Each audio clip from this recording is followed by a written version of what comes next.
Olá, meu nome é João Fernando, eu sou advogado há mais de 20 anos, professor em faculdades de Direito no interior de Minas Gerais há mais de 20 anos e sou mestre em Teoria do Estado e Direito Constitucional pela PUC-Rio.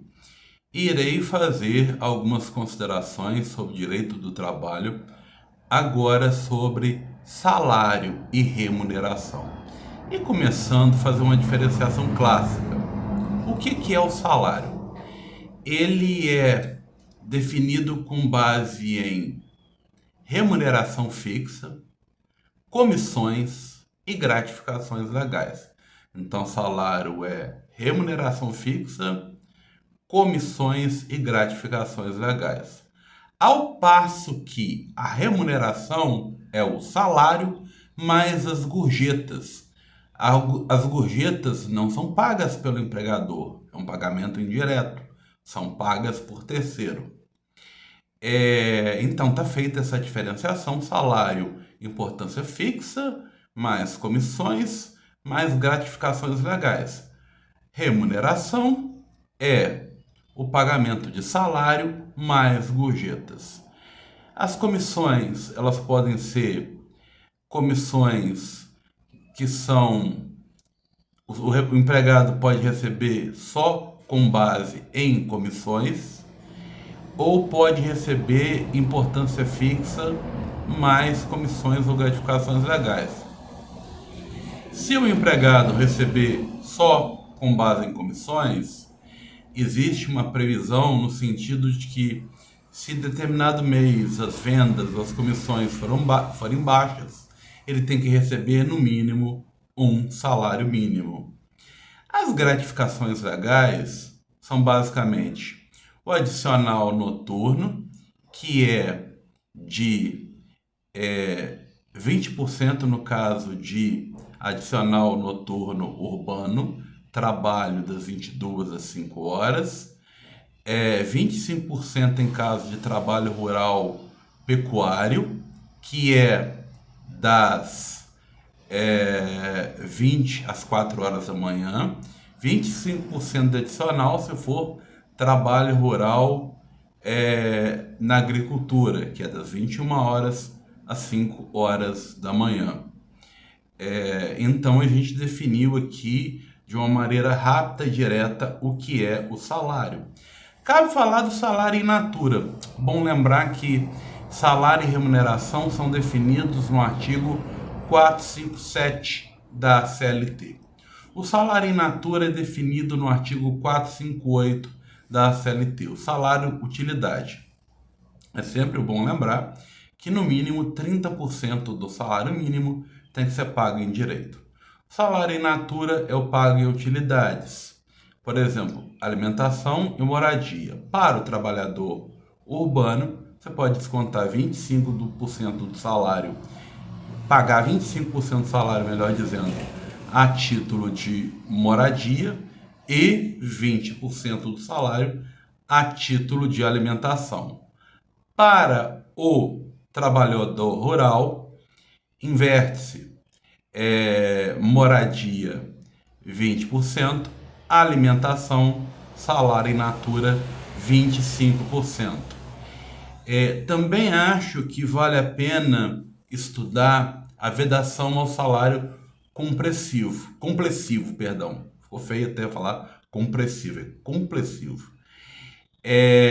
Quando no LERIT as verbas salariais não vêm discriminadas, só vem um valor fixo. Não, isso não pode, tá? Isso é nulo.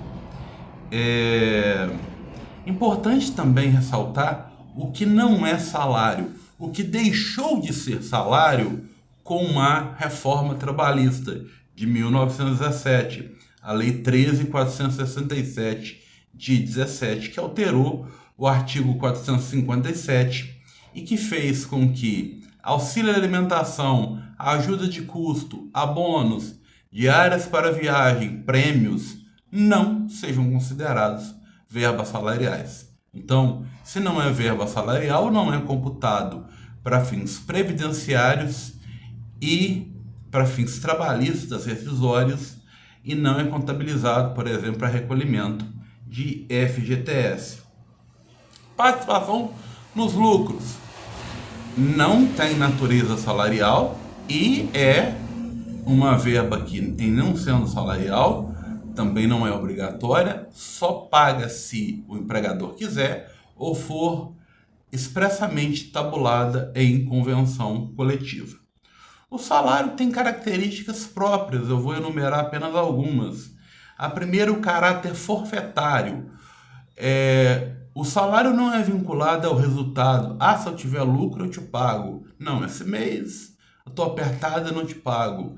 Vamos lembrar da alteridade como um elemento doutrinário da relação de emprego.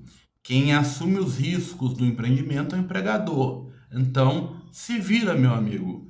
É empregador, você é o empreendedor, não é? Então, meu amigo, para de culpar o Estado e faz bem o seu serviço. Se prepara, se adequa para ser empregador. Vai no cheque especial, se vira, arruma capital de giro, porque característica do salário é ser forfetário, ok? A irredutibilidade salarial, que tem até previsão constitucional, no artigo 7º, inciso 6º, mas que pode ser excepcionada no caso de convenção coletiva que exista para reduzir jornada e manter empregos. Isso veio com a reforma trabalhista e está no artigo 611-A da CLT.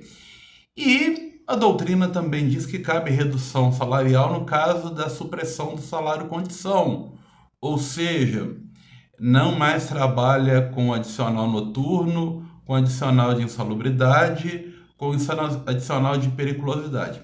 Sobre os adicionais, cabe até algumas considerações, já que eles são gratificações legais.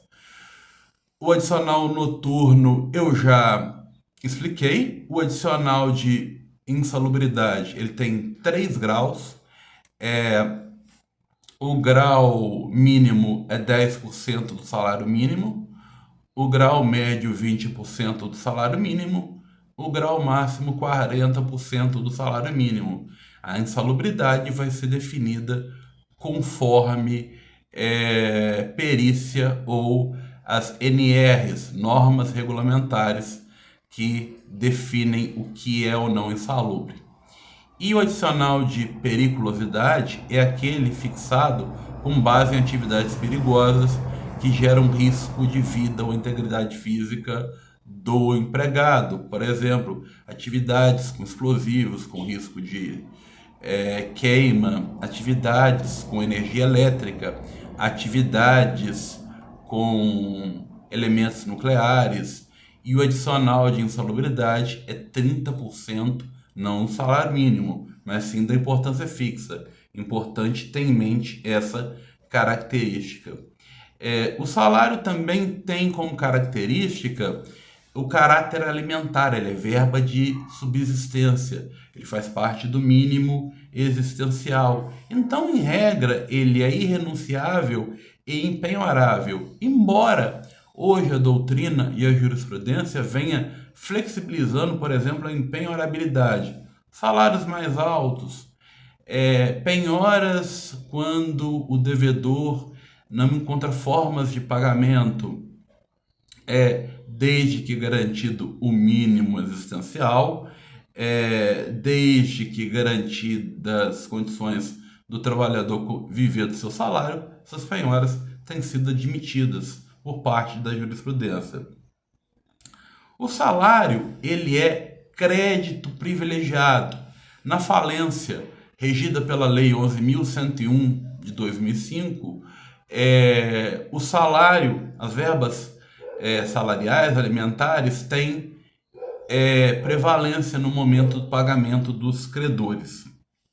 A intangibilidade salarial, em regra, não pode existir desconto no salário, salvo as hipóteses previstas em lei.